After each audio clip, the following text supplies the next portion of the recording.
2024 లేదా 25లో డిగ్రీ లేదా బీటెక్ చదివారా? సాఫ్ట్వేర్ జాబ్ కోసం ఎదురు చూస్తున్నారా? అయితే కోడ్ జ్ఞాన్ 100 డేస్ కోర్సులో చేరండి, జాబ్ సాధించండి. నమస్కారం అలగిరి రవీంద్రనాథ్ గారు.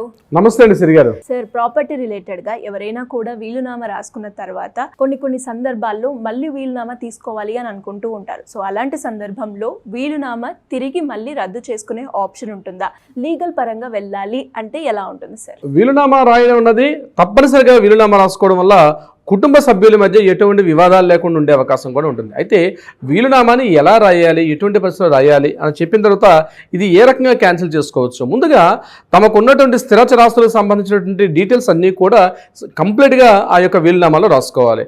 కొన్ని సందర్భాల్లో ఏమవుతుందంటే వీలునామాను రాసిన తర్వాత అయ్యో నేను పొరపాటుగా రాశానే, దీన్ని మళ్ళీ కరెక్షన్ చేసుకోవచ్చా అన్నటువంటి డౌట్ కూడా చాలా మందిలో రైజ్ అవుతుంది. ఈ వీలునామా రాసే వ్యక్తిని టెస్టేటర్ అంటారు, దీన్ని టెస్టిమెంట్ అంటారు. దీన్ని యాక్చువల్గా రాసే వ్యక్తిని టెస్టేటర్ అంటారు. ఈ రాసిన టెస్టేటర్ ఎవరైతే వీలునామా రాసిన వ్యక్తి ఎవరైతే ఉంటారో తన వీలునామాని ఎటువంటి సందర్భంలోనైనా క్యాన్సిల్ చేసుకొని మరలా తిరిగి కొత్త వీలునామాను కూడా రాసుకునే అవకాశం కూడా ఉంటుంది. ఇక్కడ మనకి సెక్షన్స్ ప్రకారం ఏంటంటే వీలునామా ఒకసారి రాసిన తర్వాత ఆ వీలునామాని మళ్ళీ కరెక్షన్ చేసుకునే హక్కు కానీ, లేకపోతే వీలునామాని కంప్లీట్గా క్యాన్సిల్ చేసేసి కొత్తగా వీలునామా రాసుకునే అవకాశం కూడా ఉంటుంది. ఎందుకంటే కొన్ని సందర్భాల్లో ఈ ప్రాపర్టీ వీళ్ళకి ఇచ్చాను కాబట్టి ఈ ప్రాపర్టీ వీళ్ళకి కాదు, వీళ్ళకి ఇస్తే బాగుండని చెప్పి తన మనసు మార్చుకొని మరలా వేరొకరు కూడా రాసుకునే హక్కు కూడా ఉంటుంది. వీలునామా రాసినటువంటి వ్యక్తికి, ఇంటి యజమాని కావచ్చు, లేకపోతే ఇంటి భార్య కావచ్చు, భర్త కావచ్చు, ఎవరైనా సరే. ఇక్కడ గుర్తుపెట్టుకోవాల్సింది ఏంటి, ఎవరైతే తమ స్వార్జితమైనటువంటి ప్రాపర్టీ ఉంటుందో స్వార్జితమైన ప్రాపర్టీ, సెల్ఫ్ ఎక్టెడ్ ప్రాపర్టీ మాత్రమే వీలునామాలో మెన్షన్ చేయాలి. అయితే కొన్ని సందర్భాల్లో ఏదో పొరపాటుగా కానీ ఏదో సందర్భాల్లో ఒకవేళ తప్పుదొరిలిందనే విషయంలో, ఎందుకంటే ఇక్కడ గుర్తుపెట్టుకోవాల్సింది వీలునామాని రిజిస్ట్రేషన్ చేసుకోవచ్చు, లేకపోతే నోటరీ చేయొచ్చు, లేకపోతే ఓన్లీ ఒక 100 రూపీస్ స్టాంప్ పేపర్ మీద కూడా రాసుకునే అవకాశం ఉంటుంది. అయితే కొన్ని సందర్భాలు ఏం చేస్తారంటే చట్టబద్ధత కల్పించాలనే ఉద్దేశంతో వీలునామాని రిజిస్ట్రేషన్ చేస్తాం. రిజిస్ట్రేషన్ చేసిన తర్వాత కూడా ఆ వీలునామాని క్యాన్సిల్ చేసుకునే హక్కు ఈ టెస్టేటర్కి ఉంటుంది ఎటువంటి పరిస్థితుల్లో. ఎందుకంటే తన మరణాంతరం మాత్రమే వీలునామాలో ఉన్నటువంటి ఏవైతే రూల్స్ అండ్ రెగ్యులేషన్స్ అప్పుడు మాత్రం వర్తిస్తాయి. బిఫోర్ రన్నింగ్ టైంలో అంటే తను జీవిస్తున్నటువంటి కాలంలో వీలునామా అన్నది వర్తింపదు. ఆ తర్వాత మరణాంతరం తర్వాత ఆ వీలునామా వర్తింప చేయాలి. కాబట్టి ఎన్నిసార్లైనా వీలునామాల్లో చేసుకునే హక్కు కూడా ఉంటుంది. అయితే ఒకసారి వీలునామా మరణాంతరం తర్వాత ఆ వీలునామాలో ఉన్నటువంటి డీటెయిల్స్ ఉంటాయో ఆ డీటెయిల్స్ని మాత్రం కొడుకులు కానీ, కూతుర్లు కానీ, మనవలు కానీ, మనవరాండ్రు కానీ ఎవరు కూడా దాన్ని కరెక్షన్ చేసే అధికారం మాత్రం ఎట్టి పరిస్థితులు లేదు. ఎవరైతే టెస్టేటర్ ఉంటారో టెస్టేటర్కి మాత్రమే హక్కు ఉంటుంది.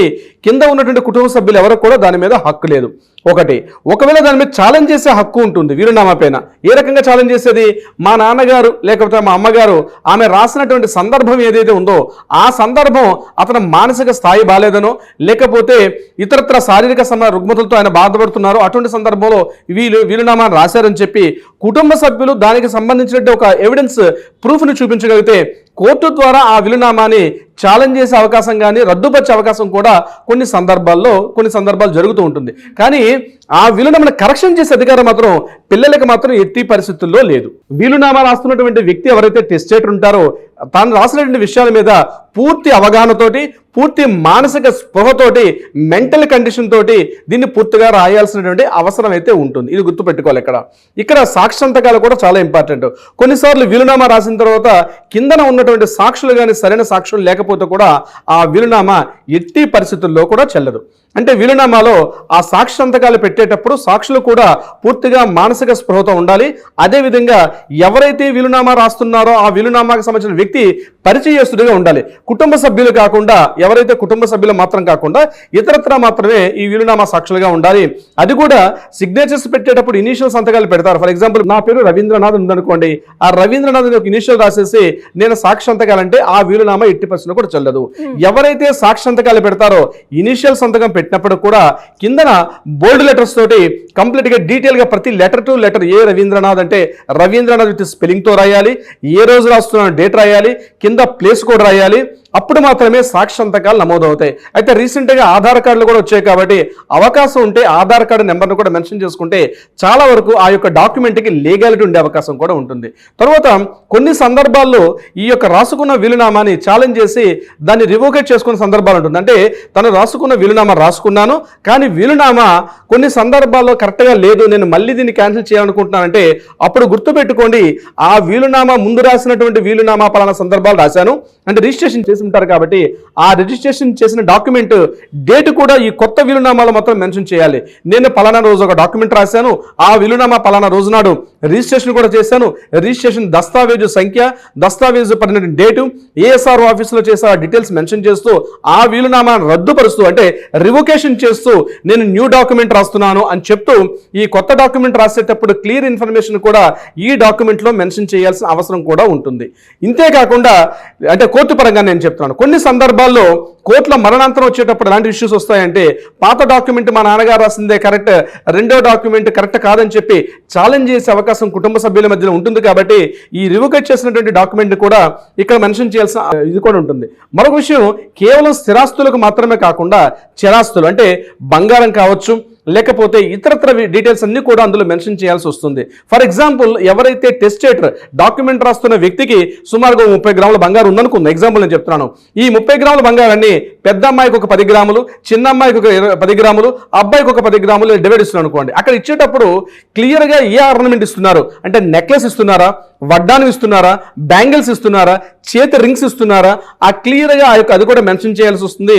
అవకాశం ఉంటే ఆ యొక్క వాటి యొక్క వెయిట్ కూడా, ఫర్ ఎగ్జాంపుల్ ఒక బ్యాంగిల్స్ ఇస్తుంటే ఆ బ్యాంగిల్ ఎన్ని గ్రాములు వెయిట్ ఉంది ఇది కూడా తెలుసుకొని వీలైతే దానికి సంబంధించినటువంటి ఆ రిసిప్ట్ నెంబర్స్ కూడా అందులో మెన్షన్ చేసుకుంటే ఆ రాసుకున్న వీలునామాకి సాలిడిటీ ఎక్కువగా ఉంటుంది. ఇంతేకాకుండా రీసెంట్గా మరొక విషయం కూడా నేను చెప్తాను, సోషల్ మీడియా బాగా పెరిగిన తర్వాత దీన్ని డిజిటల్ రైట్స్ అంటారు. డిజిటల్ రైట్స్ అంటే చనిపోయిన అంటే ఆ వ్యక్తి బతుకున్న కాలంలో జీమెయిల్ ఉంటుంది, ఇన్స్టా అకౌంట్స్ ఉంటాయి, యూజర్ ఐడీస్ ఉంటాయి, పాస్వర్డ్స్ ఉంటాయి, at the same time YouTube channels ఉంటాయి, వాటి మీద కూడా కొంత రెవెన్యూ జనరేట్ అవుతూ ఉంటుంది. వాటికి సంబంధించిన డీటెయిల్స్ కూడా ఈ డిజిటల్ రైట్స్ ఇవ్వడం కూడా ఇటీవల కాలంలో చాలా ఎక్కువగా నేను రీసెంట్గా రాసిన డాక్యుమెంట్లో కూడా ఈ డిజిటల్ రైట్స్ కూడా మెన్షన్ చేయాల్సిన వచ్చే పరిస్థితి కూడా వచ్చింది. అంటే క్లియర్గా డిజిటల్ రైట్స్ ఇంతకు ముందు ఉండేది కాదు. సో ఆయనకి రెవెన్యూ బాగానే వస్తుంది. సో తన తదనంతరం తర్వాత ఈ ప్రాపర్టీ అంటే ఈ యొక్క డిజిటల్ రైట్స్ ఎవరికి ఇవ్వాలనుకుంటున్నారు, ఏ అబ్బాయికి ఇవ్వాలనుకుంటున్నానా, అమ్మాయికి ఇవ్వాలనుకుంటున్నానా, లేకపోతే ఎవరికి ఇవ్వాలనుకుంటున్నాను విషయం కూడా, ఎందుకంటే ఇది కూడా కాపీ రైట్స్ యాక్ట్ కిందకు వస్తుంది, తన స్వార్జితమైన ఇన్కమ్గా వస్తుంది. కాబట్టి డిజిటల్ రైట్స్ కూడా దీని మీద కూడా ఆ రైట్స్ రాస్తారు. వీటిలో ఏమైనా కరెక్షన్స్ ఉంటే కూడా ఆ కరెక్షన్స్ చేసుకునే అధికారం కూడా ఉంటుంది. ఏదేమైనప్పటికీ కూడా ఈ రాసుకున్నటువంటి విల్లు ఎన్ని పర్యాయాలైనా అంటే ఎన్నిసార్లు అయినా సరే రాసుకున్న వీలునామాని క్యాన్సిల్ చేసుకొని కొత్త వీలునామా రాసుకునే హక్కు అయితే సదర్ ఎవరైతే టెస్టేటర్ ఉంటారో టెస్టేటర్కి కంపల్సరీ ఉంటుంది. సిరి గారు, అంటే ఎలా సరే ఎవరైనా కూడా ఇప్పుడు సాక్షి సంతకం పెడుతూ ఉంటారు కాబట్టి వాళ్ళు ఆ టైంలో మరణిస్తే ఆ సందర్భాల్లో ఎలా ఉంటుంది సార్? వెరీ ఇంట్రెస్టింగ్ క్వశ్చన్ సిరి గారు. వీలునామా రాసినప్పుడు వీలునామా రాసిన సందర్భాల్లో సాక్షి మరణించిన తర్వాత కూడా సాక్షి సంతకాలు చెల్లుబాటు అవుతాయా? డెఫినెట్గా చెల్లుబాటు అవుతాయండి. ఎందుకంటే ఈ వీలునామా ఏదైతే ఉందో ఆ వీలునామా సదరు వ్యక్తి మరణించిన తర్వాత మాత్రమే ఫోర్స్లోకి వస్తుంది. ఇది నెంబర్ 1 పాయింట్.